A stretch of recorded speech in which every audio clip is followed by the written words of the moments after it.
what we were talking about last class and talking about the questions of trying to resolve or think about the levels of inequality, or just the haves and the have-nots, but in particular the have-nots or the have-less, trying to think about that and resolve it and think about where we're at and how we want to think about it. It is it's an impossibility, and I want to have a conversation about it, knowing that it's an impossibility. There's no answer. There's nothing that we can do to solve the problem, to solve the issue, right? But I want to have a conversation with that in mind, because just to say it's not possible to solve unless we walk away from it isn't going to do anything for us. And it's not, because we're in really a pretty grave, can you go to the next slide? We're in like a really, really difficult place right now. And when we're talking so many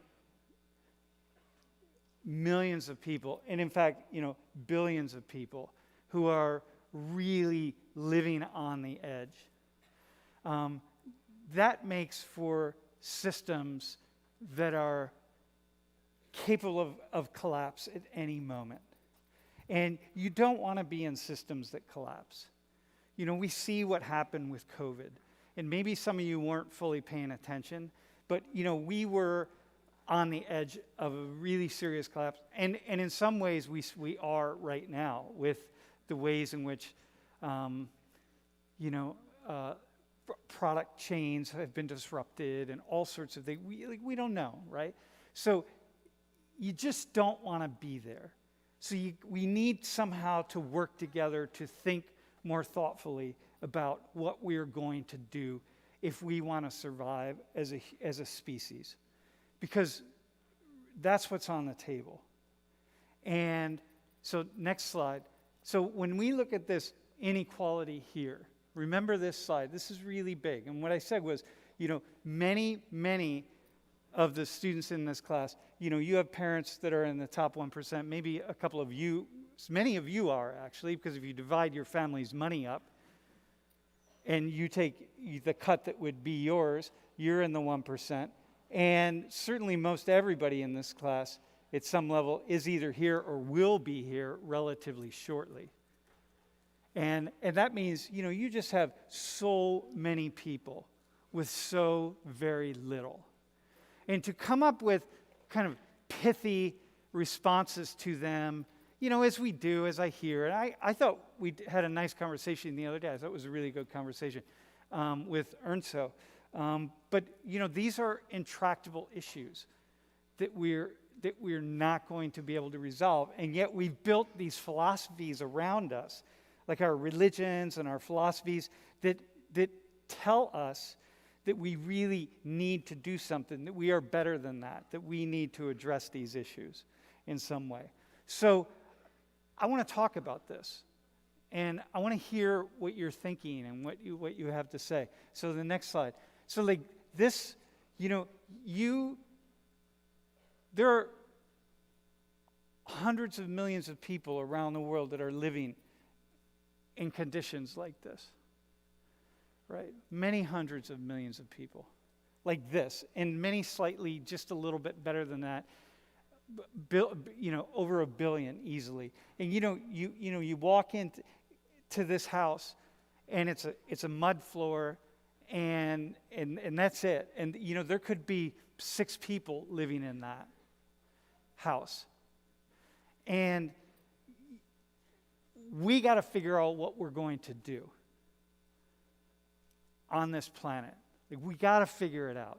We got to come up with a solution, because we can't just keep going to wars and killing people and thinking that we're going to be safe in that way. So if we look at this, the reason that I think it's important, or that we have to, is because we have something coming at us that we're not able to solve if we just keep going. And what's coming at us is climate change and climate collapse. And you may say, for me, I'm a contrarian. So if you say up, I go down. If you say right, I go left. If you say right, I go wrong. It's like I'm the person that no matter what people say, I'm like, yes, but what about? You know, like, oh, I experienced racism. Okay, maybe you did, but maybe it wasn't. What about that? Have you just think about it this way? Or, nah, that wasn't racist. Well, how do you know that? Maybe it was. If you thought about it this way, whatever it is, I'm that person that takes an opposing position. And I've been taking an opposing position on climate collapse for pretty much my entire life. So I've been studying this and thinking about it and rolling around my head. I've had conversations with some of the smartest people in the world who study climate collapse just because I've decided I really need to have conversations with them. I've gotten to the point where, for me, I have to start to assume that this is the real deal, and it's happening, and it's here, and it's in our faces. And it's increasingly every day looking like that's the case. And what I want to say to you all, and this directly goes with our class today, is scientists, people who study science, myself included, social science, we're not all out just trying to convert people to our way of seeing the world. The vast, vast majority of us are trying to get at the truth. We're trying to figure it out. We're not brainwashed by other people around us. We're not brainwashed by money and power and this. We're really, really trying to get to the truth. You know, you do your undergrad work, and then you go to grad school, and then you study after that. So, you know, in total, you're in the university seriously studying for 10 to 12 years. And then your whole career is about studying. The vast majority of us are really trying to get to the truth. And the people that study climate change and study climate collapse,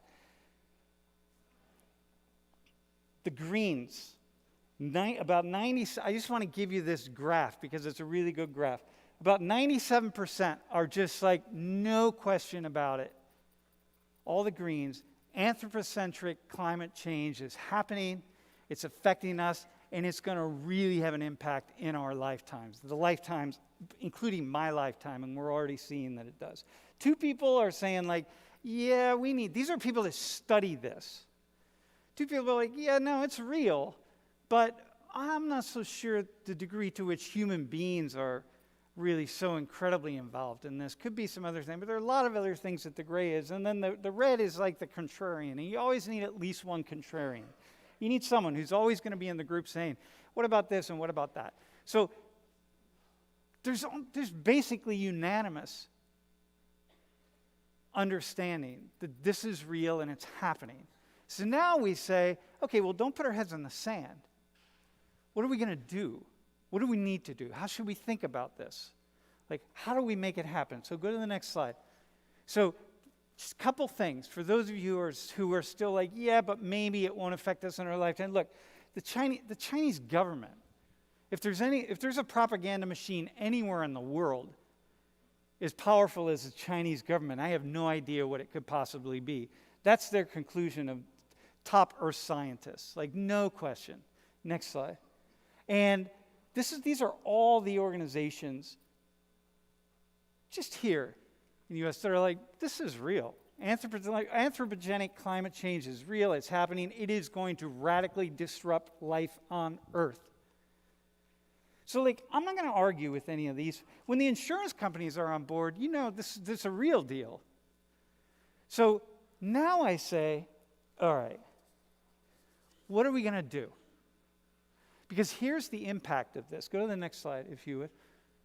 So the World Bank just came out with some data saying, listen, man, in the next 10 years, 100 million people for sure are going to lose their livelihoods, lose their homes. They're not going to be able to live where they're currently living. That's over 100 million people. That's a lot of people looking for somewhere to go. That's in the next 10 years. They might be wrong. Maybe it's 8 years, or maybe it's 15 years, or maybe it's 20 years, but 100 million people, you all. And then we go, what about the next 10 years? Is it another 100 million people? And then, we look at billion people could be displaced within 30 years. 1 billion people. There's 1 billion people. And we're sitting here in the United States having conversations about 14,000 Haitians on the border in Del Rio, Texas. And we're looking at potentially 1 billion people. This is 1/8 of the planet. 1 billion. It's like a freight train is coming at us. And, we can not pay attention to the sound because for whatever reason we feel we can't do something about it, or maybe we can convince ourselves it's not real, or it's this or it's that, but this is hardcore. Okay? So now mind you, I'm not depressed by it, right? Because human beings, we're amazing at what we can do when we put our minds to it, right? And this is just something that we need to put our minds to. And so I want to have this conversation about that fits with this class, about this umbrella that covers all of us, about all of us being humans. But yet we have these nations, we have these ethnicities, we have races, we have cultures, and we divide into teams, and one thing after another. So the issue, next slide. These are refugees from Syria. If you pay any attention at all to what's happening in Syria, know that the conflict in Syria is rooted in climate change. It's rooted in a doubt that they are absolutely 100% certain is linked to climate change. A kind of a drought that has never happened in history. It's like, yeah, it all fits together. So here's one.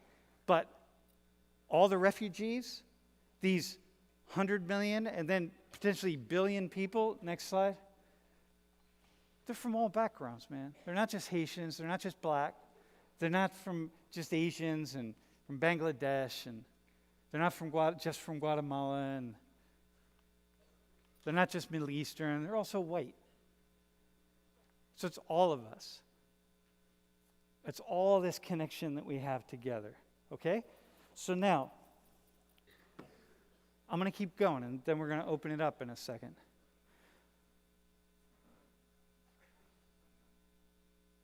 What are we going to do?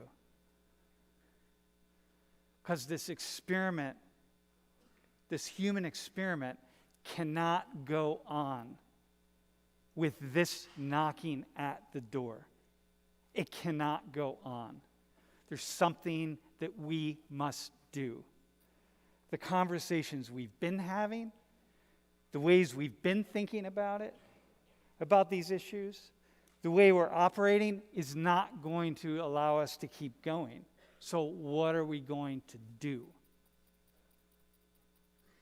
And it's not a time to put our heads in the ground. It's a time to say, damn, let me jump into this, because what a more awesome time to be alive than to be alive right now. And the stake of everything and everybody, when the future of everything and everybody around us is at stake.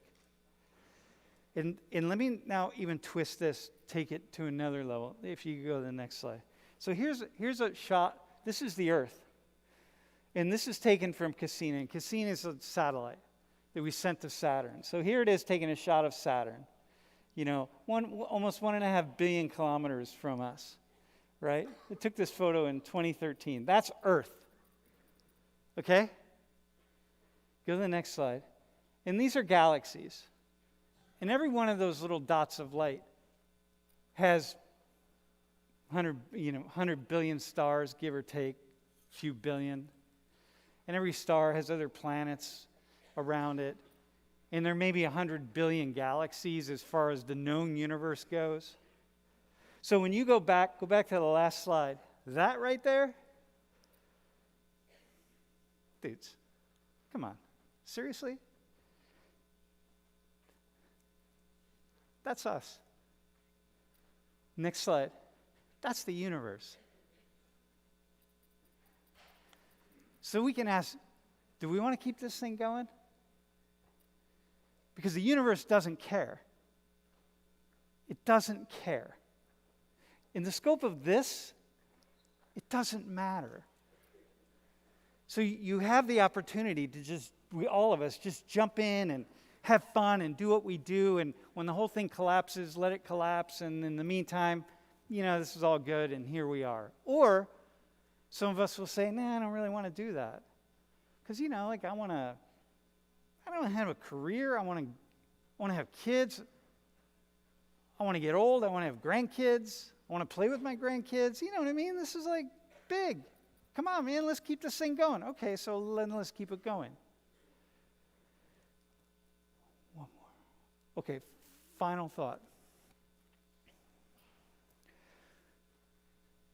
And then we're going to start passing the microphones around and hear what you all have to say.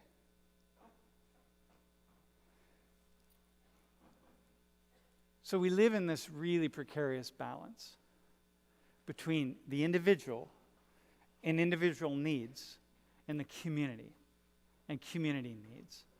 Okay? And there are a lot of problems in the world that individuals can't solve, that only communities can solve.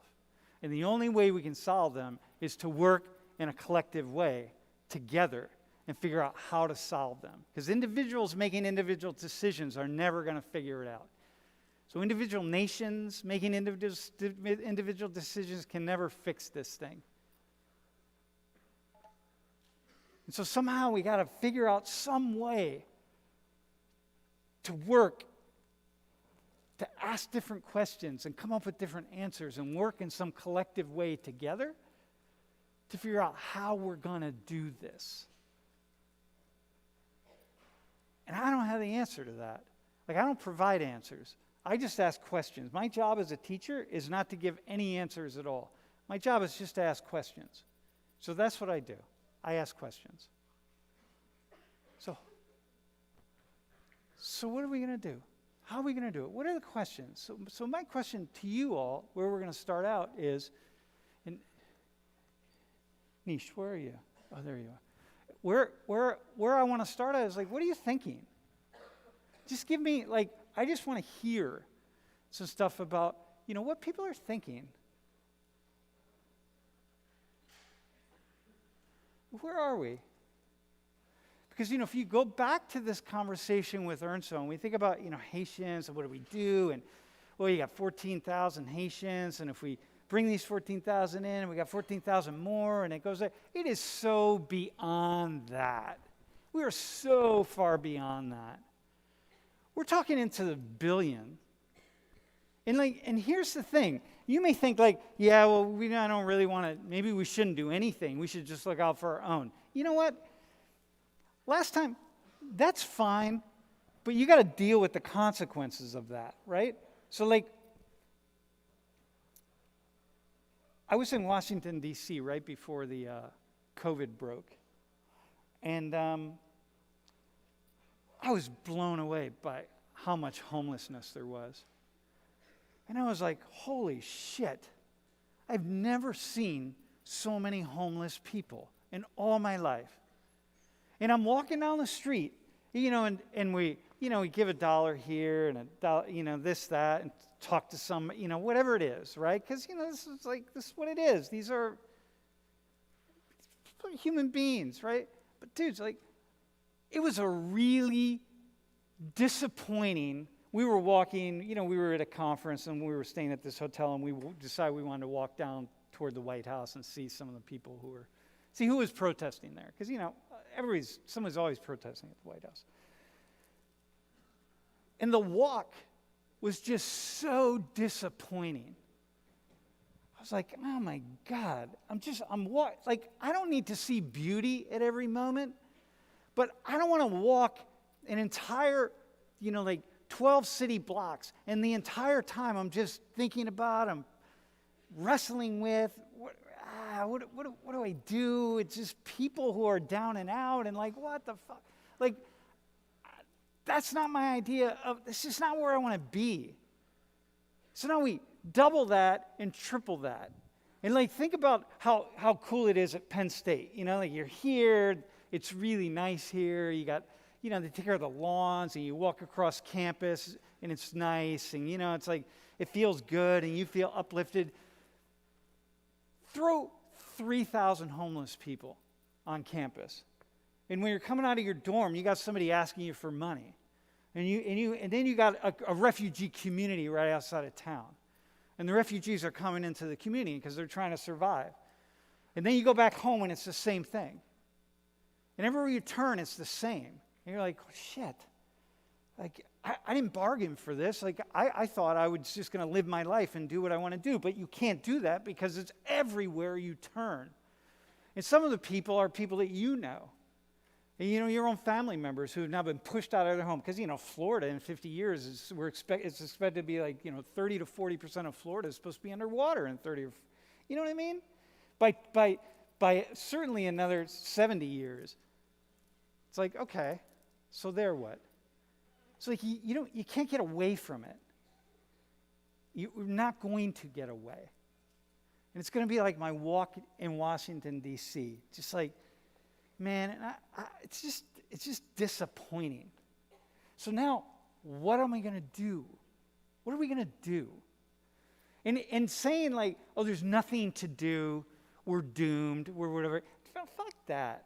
No. I'm talking, you know, we're supposedly the brightest.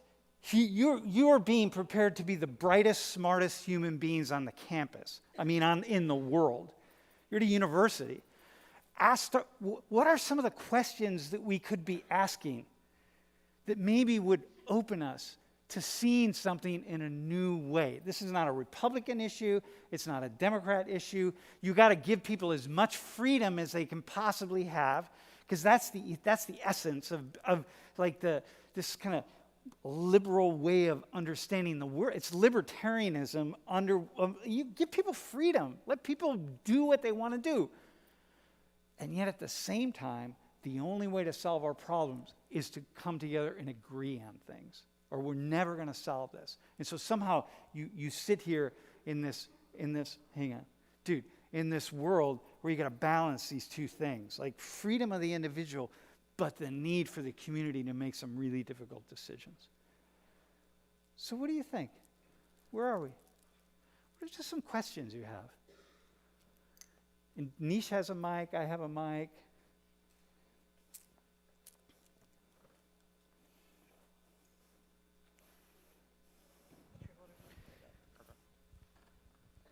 Yeah, so I have a lot of thoughts on this issue. I actually did a presentation in my geography class last semester about climate alarmism, the chart of people that you had up on the screen. I agree with those in green. I believe that climate change is real. What I don't agree is that it is an existential threat to humanity and our way of life. If we look back just the last couple centuries, we've seen life expectancy double. Thanks to industrialization, thanks to new technology, we've seen human life improve beyond our wildest dreams. And when on the slide we have up right now, individuals versus collectives, that's a very dangerous idea in my opinion, because when you say collective, you are alluding to putting a very few handful of people in power in this global response, which will be politicians, bureaucrats, and extremely rich people like Bill Gates. And we've seen how collective responses work, especially right now with the COVID pandemic. We've seen the World Health Organization, we've seen how different countries approach issues, and we see that different countries do different things. You have places like Australia, which is a complete police state. You have some Scandinavian countries, which are in complete freedom. And then you have America, where we're like, man, we're kind of in limbo. All right. But hang on, let me respond. Right? Let me respond. Dude. But collectivism, putting a very few set of people in power. I'm going to respond to that. Yeah. So and here. It always leads to tyranny. No, it dude, always leads to tyranny. Yeah, I will buy that. I agree with that, right. And I feel like I subconsciously put collectivities up there just to like poke at you so you would do what you just did. So here's the deal. Climate change, I am, You can sit down for a second. So here's the thing. I'm never the alarmist guy. Like I'm not, and this isn't climate. This is not alarmism, by the way. What I'm offering right here is like this is coming at us, and it doesn't. It's not about. It's a freight train. We need to take big action. Dude, it is. Here's the deal, right? We can.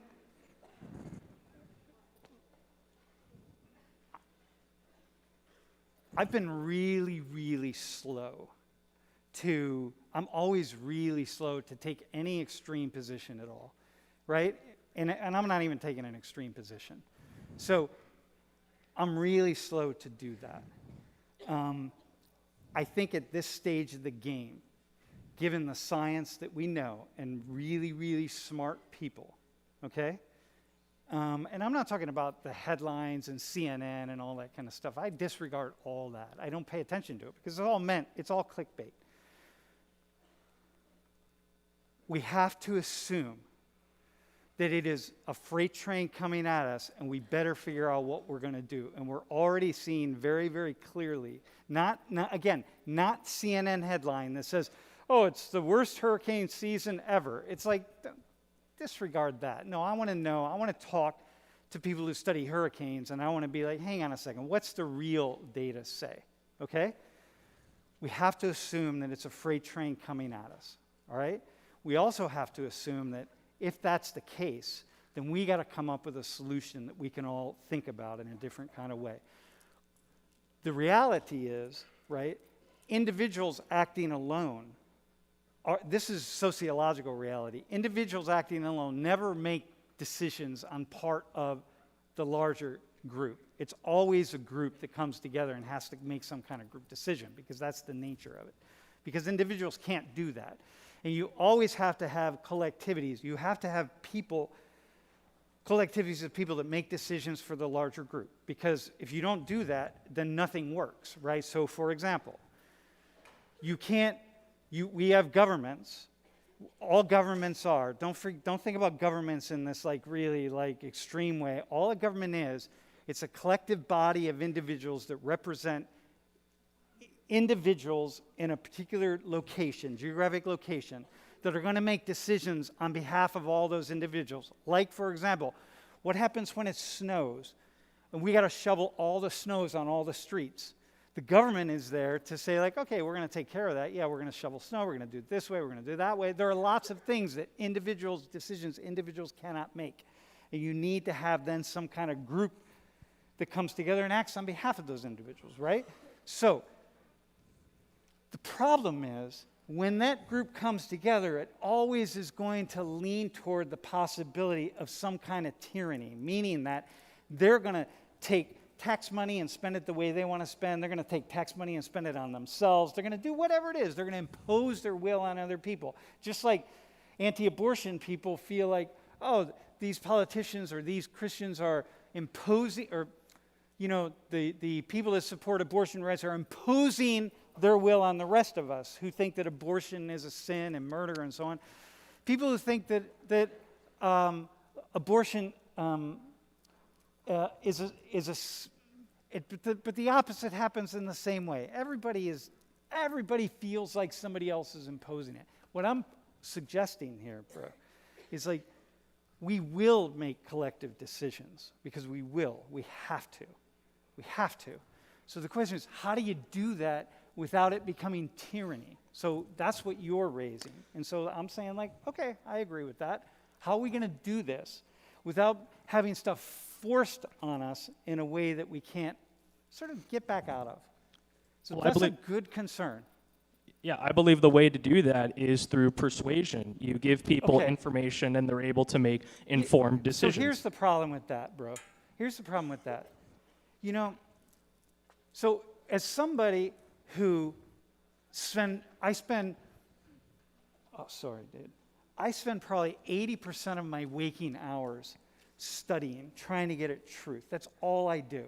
And no matter what happens, I'm going to talk about this. Have you been watching in the media recently about the missing white woman syndrome.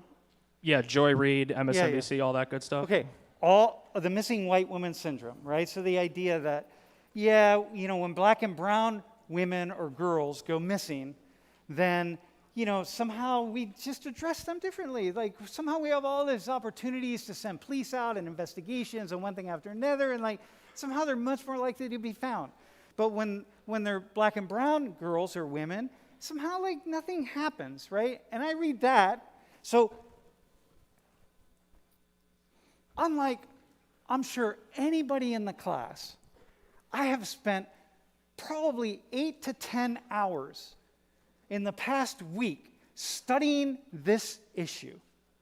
I'm looking at research papers. I'm looking at who's writing about it. I'm looking at what is this? And wait, hang on. I can't say that. I'm reading articles, and they're just interviewing someone off the street. Hey, what do you think about missing white girl syndrome? And you're like, oh, yeah, I think it's real. And I'm like, what the fuck? What do you know? This guy doesn't know anything about it.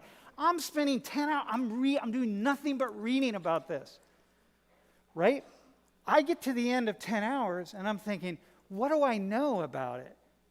And I'm thinking, it's complicated. It's really complicated. So now, if we're going to have some kind of vote here for the whole class, and we're going to decide about how we're going to address this issue, whether it's real first off, and then how we're going to address it, and we're going to be like, well, we're just going to teach people, and we're going to educate them, and then so why don't you all just vote on it? Tell us what we should do. You don't know anything about it. You don't know anything. I spent 10 hours studying, and I don't know anything, and I could spend another 30 or 40, and I still feel like I wouldn't know anything. Why am I going to ask you? And so this is like voting. Like our so-called democratic system, all we're doing is we're just using the art of persuasion. We have one political party. It's called the Republicrats. Sometimes it's called the Demopublicans, but it's essentially one party. And all they're doing is trying to use the art of persuasion to get people who don't know anything about the issues to vote this way or vote this way. Because the vast majority of voters know nothing about what the issues are.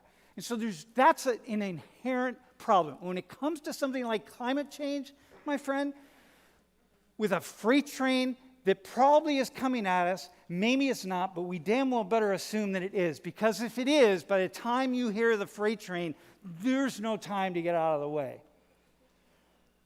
Then I'm going to leave it up to people who don't know anything? The fuck? I wouldn't do that. That would be like me leaving it up to you all. Why don't you just come teach my class, all of you? You just everybody take 10 minutes, and why don't you do it? I wouldn't do that. I wouldn't trust most of you to walk my dog, and I don't even have a dog. Maybe to make sure I have a cold beer every night. Like, hey, make sure you get a cold beer, and I want it in a cold glass. I wouldn't trust you to do that. Why would I trust you to be able to say something about climate change? So that's the essential problem that we're in. The other problem is, well, who do we do then? Do we only go to the 6 people who have studied this thing and let them make decisions on behalf of all of us? No, we can't do that because that's because these 6 people might have some individual interests. So you would say, and I would say, that's the potential for tyranny. So we can't let you 6 make the decision. So now what do we do? What do we do? Where do we go from here? Because most of us aren't going to spend the time studying and thinking and doing the kinds of things we need to do. Dude, you're awesome, man. Thanks for that. Somebody else. Who else? What else?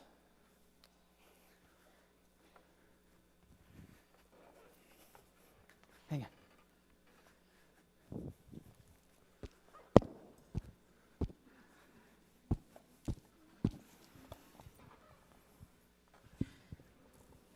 Hi, so my name is Antonia. Antonia? Yes. Mm-hmm. So I think the problem here is how we are viewing the problem. Okay, awesome. We say individual versus collective. Well, I see the collective problem as an individual opportunity. Okay. Take, I forgot his name, the guy from last class. Yeah. He Ernst. went out and created a business from the problems in his society to help people. Mm-hmm. Now he's making money, but he's also helping his society. Mm-hmm. So if everyone just look at the collective problem as an individual opportunity, it will be easy to solve the problem. Yes. Here's the problem, though, right? In the process of doing that, we create other collective problems, like, for example, one of the reasons, if the climate scientists are correct, and again, I'm going to assume that they are because it's in my interest to assume that they are, and because if they are, we're in deep trouble. If they're not, whatever, we're going to do a bunch of stuff that, like, would be good for the planet anyway, but whatever, right? But in the process of all these individuals acting on their own behalf, which is important, mind you, it's really important, give individuals that opportunity, but they create global problems. The whole problem has emerged because nobody has been able to, nor can they presumably, because Avi it's a V, right? Avi is pointing out, like, that just becomes like you have a few individuals that make a mandate for the rest of the world, and like that becomes problematic. Just so basically, like, when these people are coming, like when individuals come out and act in leadership positions, obviously this type of things needs teams. And you need to, like, for example, Amazon did not just start off like with just Jeff Bezos. You know, there was a team in there. So each team acting out will be examples that people can imitate. Right? It takes one individual action to make the collective. It takes one person to buy from Amazon to make everyone going to buy from Amazon. So that's just the thing. Like, if you look at the problem, it's because we're making it seem, obviously problems are going to keep changing because the world is dynamic. But if we start looking at these problems as individual opportunities, then we can start working on the problem rather than talking about the problem. Yep, I got you. Okay, awesome. I hear that. Yeah, I mean, I hear that. And in the end, this would be the nature of free market capitalism, right? If the state didn't get involved and turned most of free market capitalism into state socialism, which is really what happens, certainly in the United States, but this would be the nature of truly free market capitalism. Somebody else? Can you? Yes.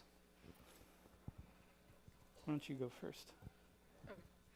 So I feel like you asked a couple different questions, and like my answer to like how small we are in the comparative art universe, we are so ridiculously tiny, and I want to dedicate my life's work to getting off this planet. Dude, awesome, man.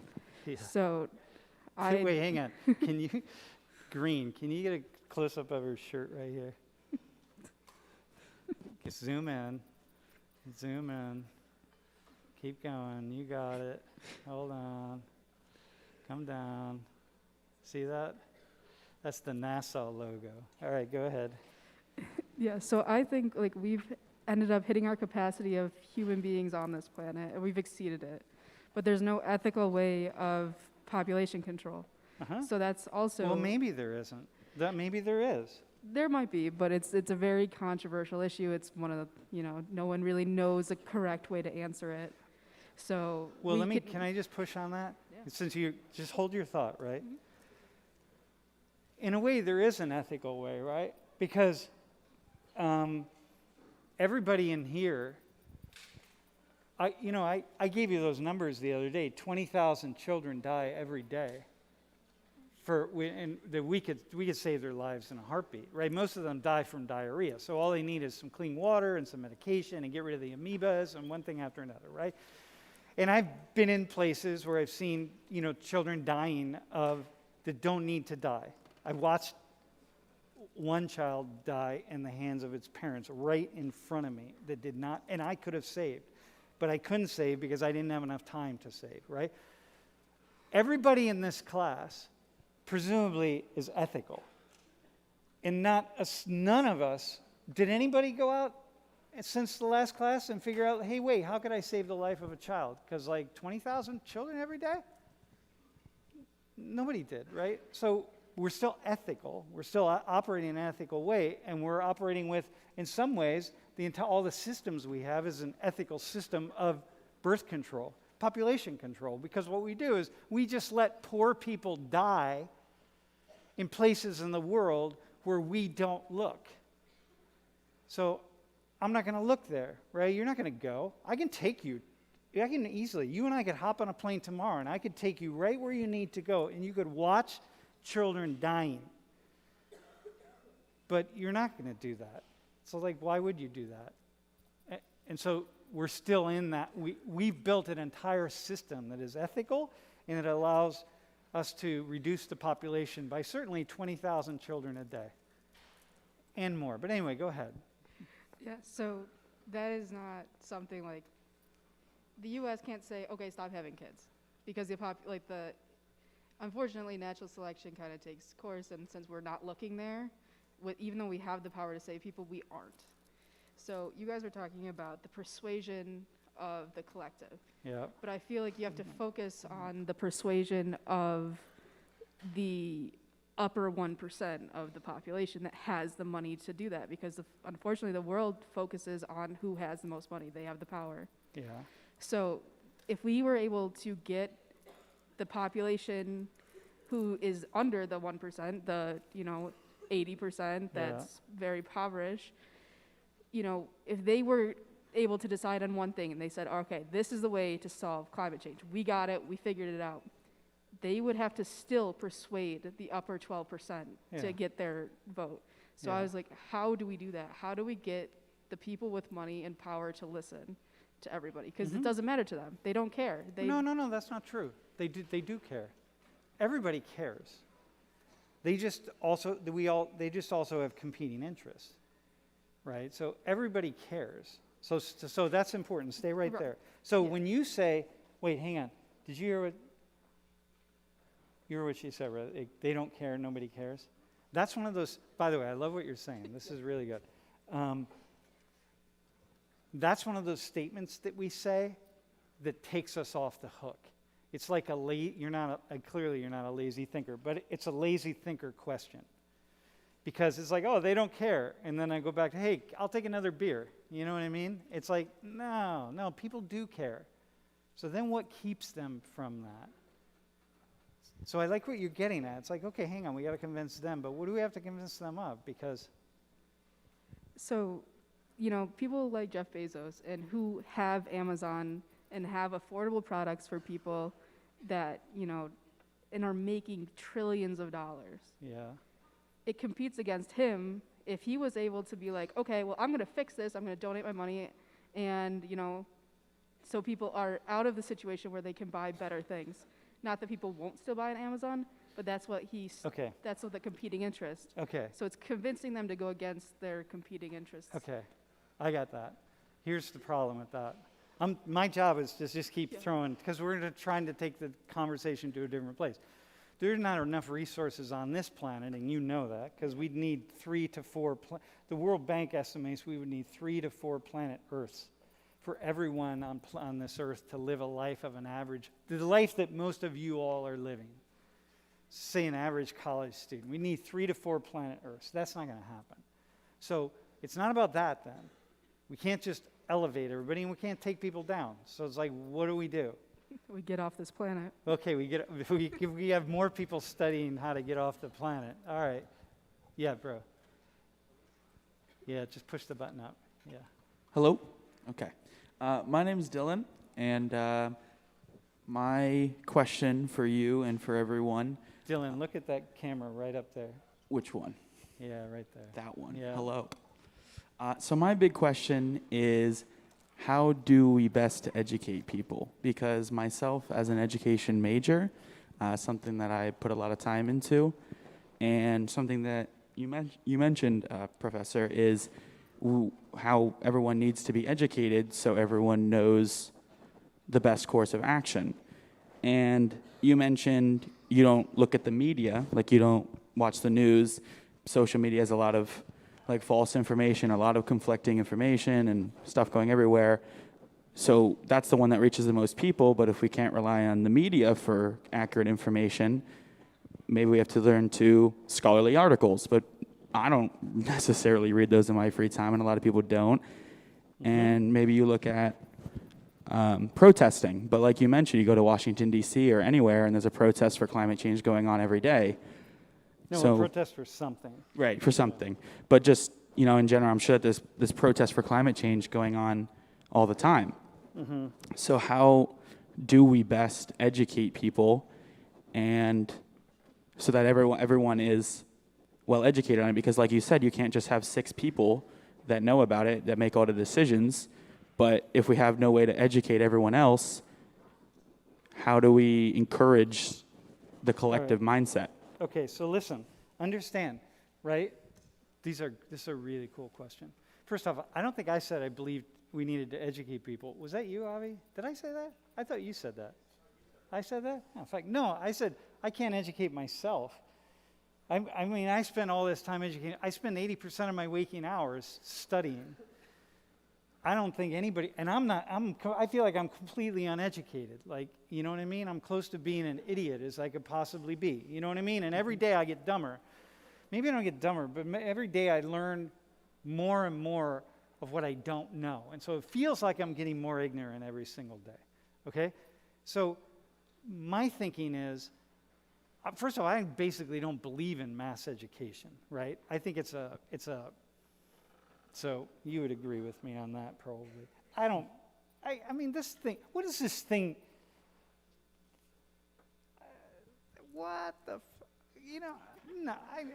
what is this thing? You know what I mean? Like, this is an education.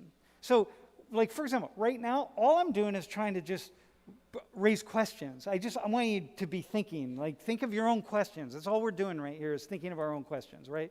So I'm not teaching. There's no teaching to happen at this moment. It's just think.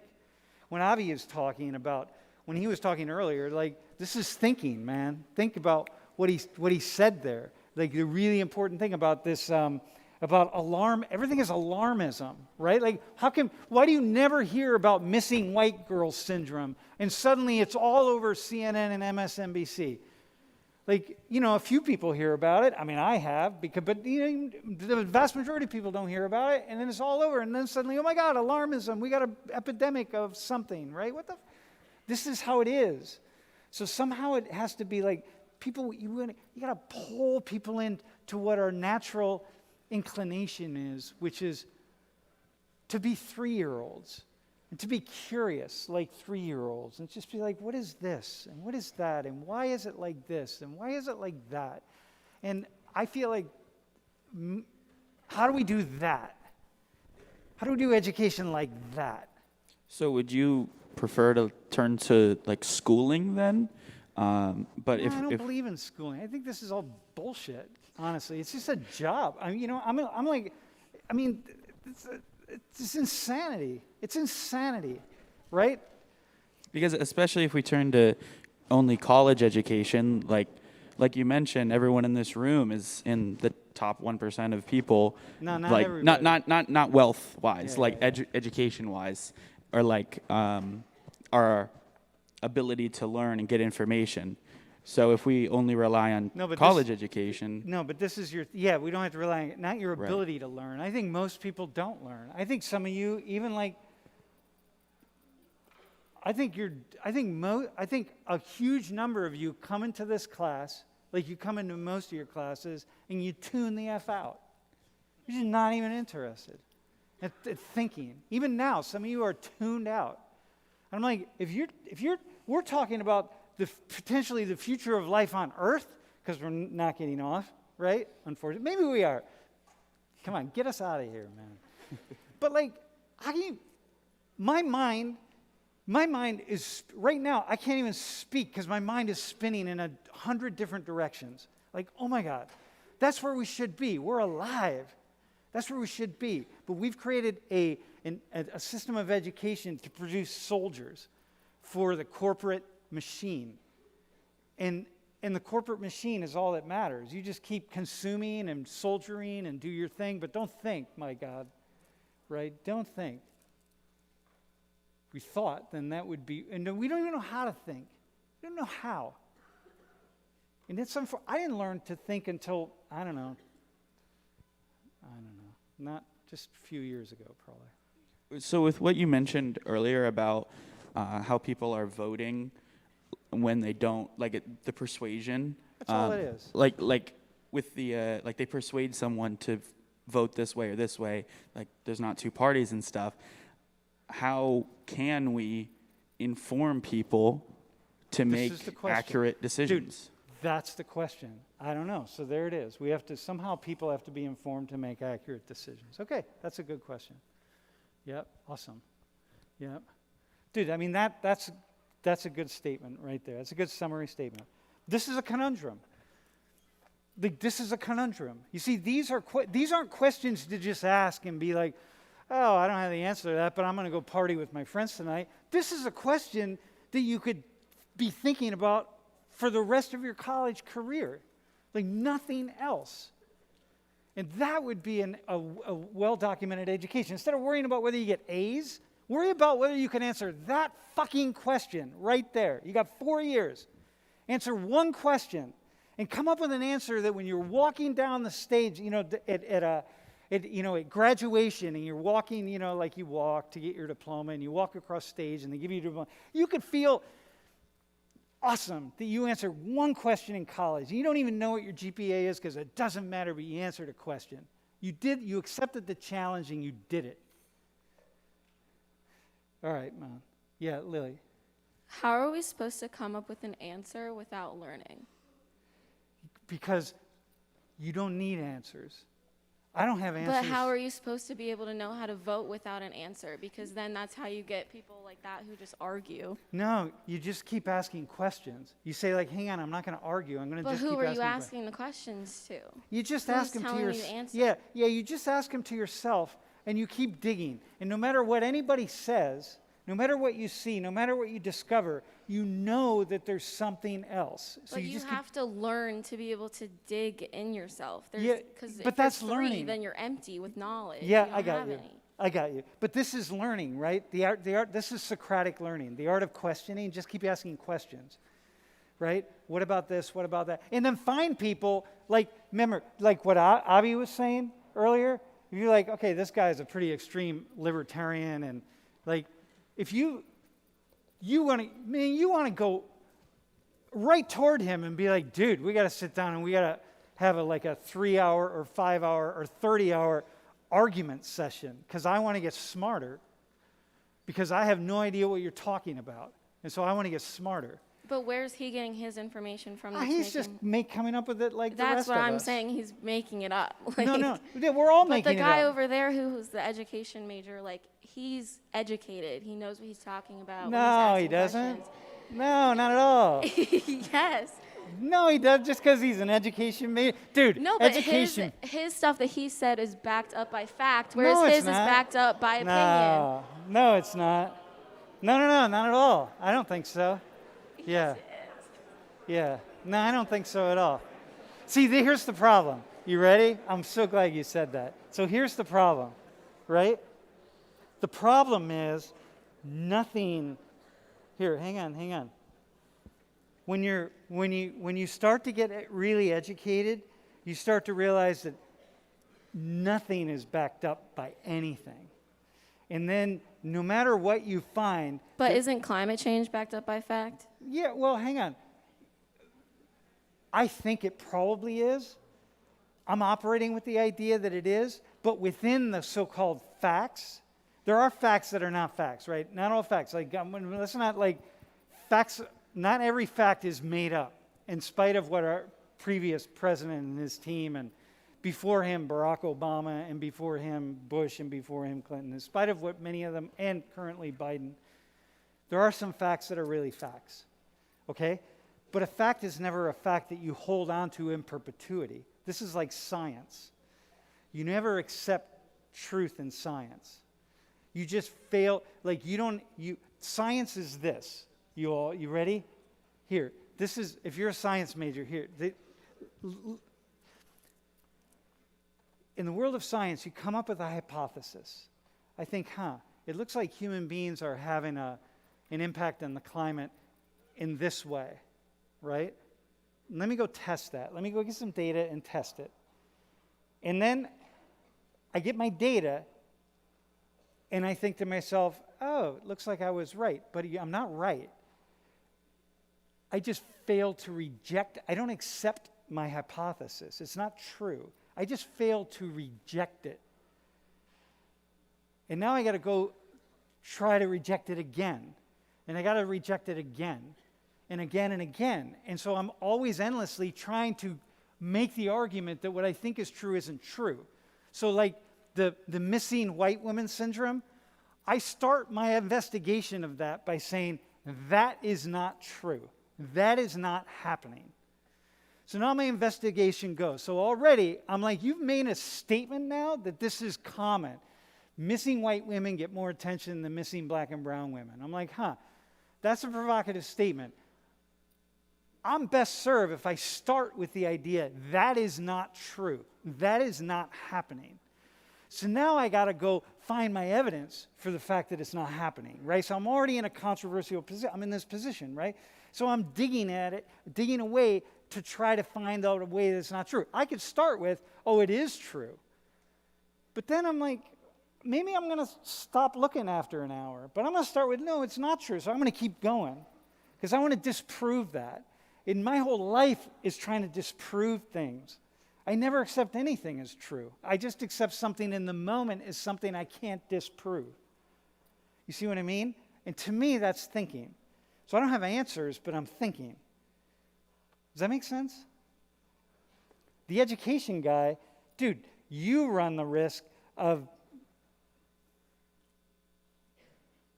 really ruining things. You know what I mean? My education started when I was in 6th grade and I smoked my first joint, right?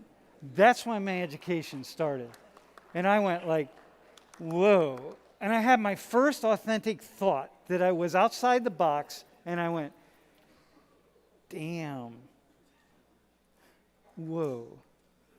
And then everything was downhill from there. Uphill, I mean. Everything was good after that. Okay, somebody else. Yes. Hey, Nish, can you?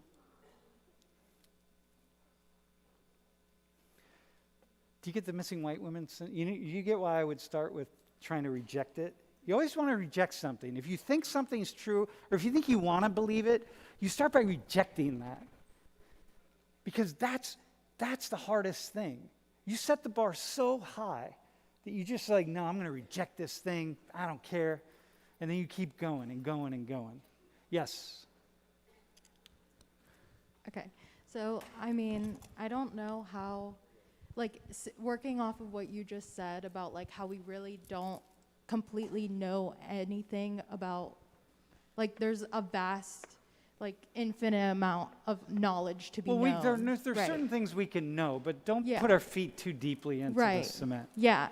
So, like you said before, I think it is, like, important to just work with the knowledge that we do have as of right now. So the worst thing that happens by, like, working towards eliminating climate change is, like, we help the environment, and the best thing that can happen is we avoid climate collapse.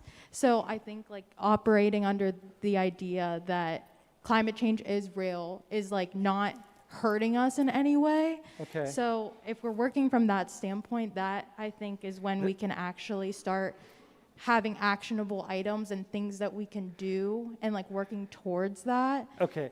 So here. That's it's a hypothesis. Right. Okay, now hang on. I want to say this, right? So what a lot of people don't really understand is I'm throwing out hypotheses all the time. So I think that's a hypothesis. That, well, we're probably better off if we do something because either A, it's going to help the environment, B, it's going to help us, because we're going to build systems that are more sustainable and more longer lasting, and we won't have to get off the planet because we're not getting off in the near future anyway. So it's like, but what I would do then is I'd put a group of people together like this, of people who don't think that's true and are smart enough to come up with good reasons why that is not true. I think it's absolutely makes complete sense. In all my reading of economics and one thing after another, I was like, yeah, this probably would be a really good thing, right? But I would then assemble a group of people who don't think that. And I'd say, okay, now you all convince me why that's a bad idea. And then I get some other people, and then we all come together with to come up with some solution that really would be a good solution and really would make sense.